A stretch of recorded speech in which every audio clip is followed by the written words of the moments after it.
Okey, assalomu alaykum. Kitobchilar, yaxshimisizlar? Ishlaringiz yaxshimi? Xo'p, qaranglar, men bitta savolga javob bermoqchiman. Bu subyektiv fikrim meni.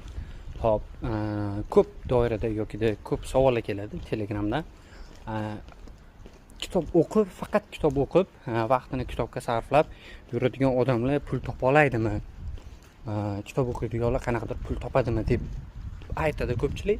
Ya'ni savol beradi. Men shunga javob bermoqchiman. Katta ehtimol bilan yo'q. Ya'ni faqat kitob o'qib o'zini asosiy kasbi qilib olgan odamlar hech qachon pul topa olmaydi. Chunki siz biznesga oid kitob o'qiysizmi yoki fitnessga oid yoki nimadir kitob o'qiysizmi, siz обязательно o'sha o'qiganingizni amalda bajarish kerak deb o'ylayman va shunchaki kitob o'qib, mingta kitob o'qisangiz ham siz hech qanaqasiga pul topa olmaysiz. Uning uchun siz izlanishingiz kerak, odamlar bilan networking qurishingiz kerak va ko'chaga chiqishingiz kerak katta ehtimol bilan. Siz aytishingiz mumkin, yaqinda bitta aka chiqdilar-ku, yorvordilar-ku, 3 kun 4 kunda 400 mingta auditoriya yig'di-ku, okey. Xayrullo aka, ismini adashmasam, okey, no, bitta tomoni bor, u odam sotuvchi bo'lgan. Chunki u intervyusida men ko'rib chiqdim, aytayapti, meni kitob do'konim bor edi, ya'ni kitob do'koni men sotardim dedi. Bu kitob do'koni bo'lgan, uni odamlarda ozgina bo'lsa ham networking bo'lgan.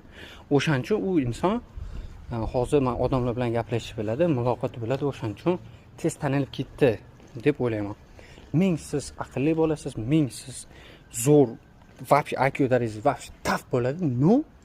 Odamlar bilan networking, qanaqadir sizga kerak bo'ladigan xislatlar yo'q bo'lsa, kitob o'qiyingiz bir tiyin, rostdan. Kitob o'qish bu o'ta katta plyus beradi, qachonki siz odamlar bilan networking qurayotganda, gaplashayotganda va boshqa tomonlama juda katta plyus bo'ladi. Buni minus tomonlari ham bor.